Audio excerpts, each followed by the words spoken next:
Mark సువార్త 9వ అధ్యాయం. మరియు ఆయన ఇక్కడ నిలిచి ఉన్న వారిలో కొందరు దేవుని రాజ్యము బలముతో వచ్చుట చూచు వరకు మరణము రుచి చూడరని నిశ్చయముగా మీతో చెప్పుచున్నానని. 6 దినములైన తరువాత యేసు పేతురును, యాకోబును, యోహానును మాత్రము వెంటబెట్టుకొని ఎత్తైన ఒక కొండ మీదకి ఏకాంతముగా వారిని తోడుకొని పోయి వారి ఎదుట రూపాంతరం పొందెను. అంతలో ఆయన వస్త్రములు ప్రకాశమానమై నవియు మిగుల తెల్లవియు ఆయను. లోకమందు ఏ చాకలియు అంత తెల్లగా చలువ చేయలేడు.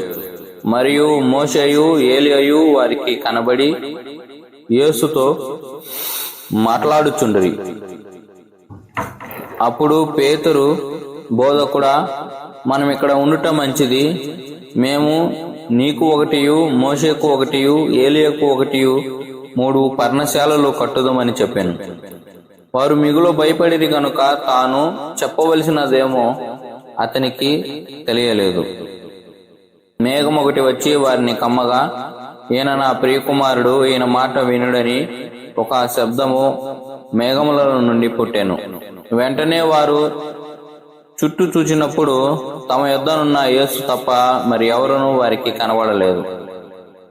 వారు ఆ కొండ దిగి వచ్చుచుండగా, మనుష్య కుమారుడు మృతులలో నుండి లేచినప్పుడే గాని అంతకు ముందు మీరు చూచిన వాటిని ఎవనితోనూ చెప్పవద్దని ఆయన వారికి ఆజ్ఞాపించెను. మృతులలో నుండి లేచుట అనగా ఏమిటో అని వారొకనితో ఒకడు తస్కరించుతూ మనసున ఉంచుకొనిరి. వారు ఏలియా ముందుగా రావాలని శాస్త్రులు చెప్తున్నారే, ఇదేమని ఆయనను అడిగిరి. అందుకు ఆయన, ఏలియా ముందుగా వచ్చి సమస్తమును చక్కబెట్టును అన్న మాట నిజమే.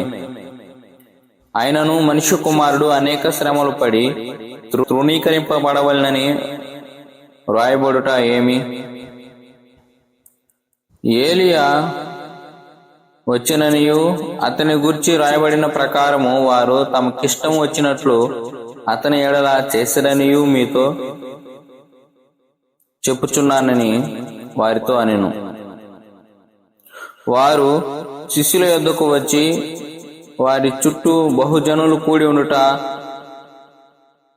శాస్త్రులు వారితో తస్కరించుట చూచిరి.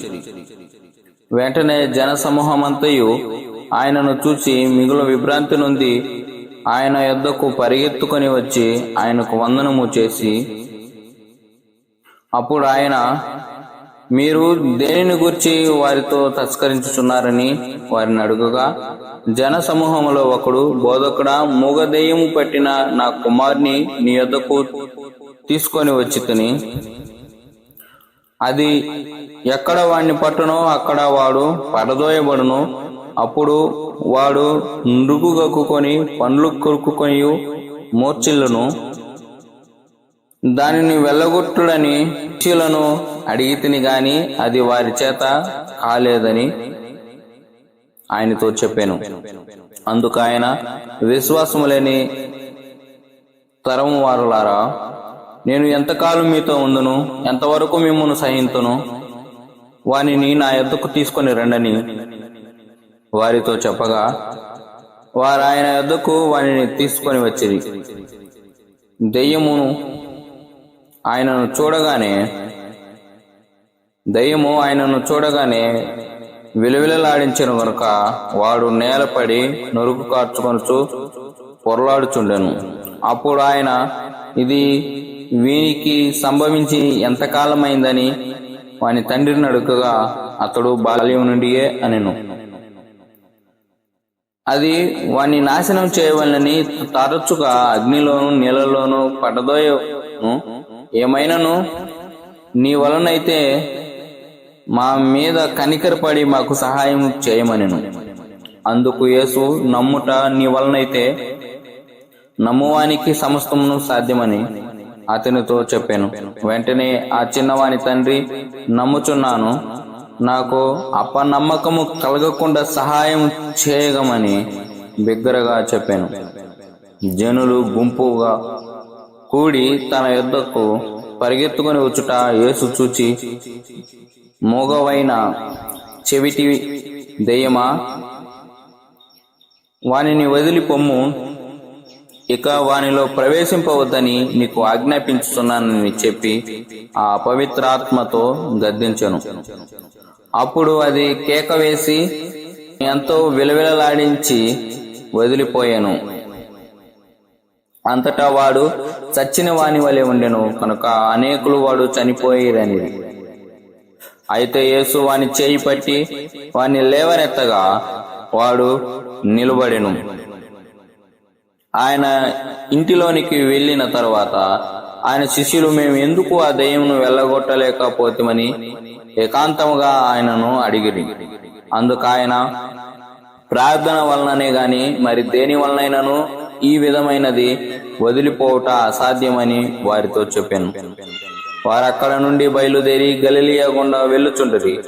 అది ఎవనికి తెలియుట ఆయనకిష్టము లేకపోయాను. ఆయనగా ఆయన తన శిష్యులకు బోధించుచు, మనిషి కుమారుడు మనుషుల చేతికి అప్పగింపబడుచున్నాడు, వారు ఆయనను చంపెదరు, చంపబడిన 3 దినములకు ఆయన లేచునని వారితో చెప్పాను. వారు ఆ మాట గ్రహింపలేదు గాని ఆయన నడుగా భయపడిరి. అంతటా వారు కపెర్నహూమునకు వచ్చిరి.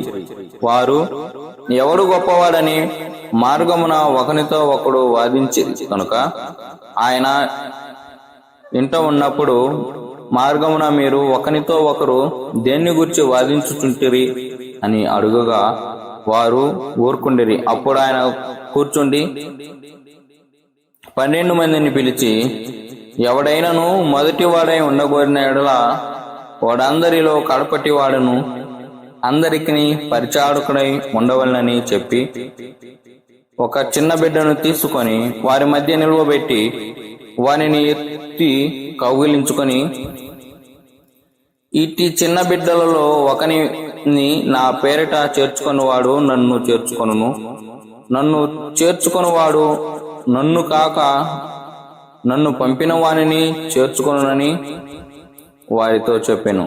అంతటా యోహాను, బోధకుడా, ఒకడు నీ పేరిట దయ్యములను వెళ్ళగొట్టుట చూచితిమి, వాడు మనలను వెంబడించువాడు కాడు గనుక వానిని ఆటంకపరిచితమని చెప్పెను. అందుకు యేసు, వానిని ఆటంకపరచకుడి, నా పేరిట అద్భుతములు చేసి నన్ను చులకనగా నిందింపగలవాడు ఎవడనూ లేడు. మనకు విరోధము కానివాడు మన పక్షముగా ఉన్నవాడే. మీరు క్రీస్తు వారని నా పేరిట మీకు గిన్నెడు నీళ్లు త్రాగనిచ్చువాడు తనకు రావలసిన ఫలము పోగొట్టుకొనడని మీతో నిశ్చయముగా చెప్పుచున్నాను. నా యందు విశ్వాసముంచు ఈ చిన్నవారిలో నొకనిని అభ్యంతరపరచువాడెవడో వాడు మెడకు పెద్ద తిరుగటి రాయి కట్టబడి సముద్రంలో పడవేయుట వానికి మేలు. నీ చేయి నిన్ను అభ్యంతరపరిచిన ఎడల దానిని నరికివేయుము. నీవు 2 చేతులు కలిగి నరకములో ఆరని అగ్నిలోనికి పోవుట కంటే అంగహీనుడు వై జీవములు ప్రవేశించుట మేలు. నీ పాదములు నిన్ను అభ్యంతరపరిచిన ఎడల దానిని నరికివేయుము. 2 పాదములు కలిగి నరకములో పడవేయుట కంటే కుంటివాడివై నిత్య జీవంలో ప్రవేశించుట మేలు. నీ కన్ను నిన్ను అభ్యంతరపరిచిన ఎడల దానిని తీసి పారవేయుము. 2 కన్నులు కలిగి నరకములో పడవేయబడుట కంటే ఒంటి కన్ను గలవాడివై దేవుని రాజ్యములో ప్రవేశించుట మేలు. నరకమున వారి పురుగు చావదు, అగ్ని ఆరదు. ప్రతి వానికి ఉప్పు సారము అగ్ని వలన కలుగును. ఉప్పు మంచిదే గాని ఉప్పు నిస్సారమైన ఎడల దేని వలన మీరు దానికి సారం కలుగజేతురు? మీరు ఉప్పు సారము గలవారై ఉండి ఒకనితో ఒకడు సమాధానముగా ఉండుడని చెప్పాను.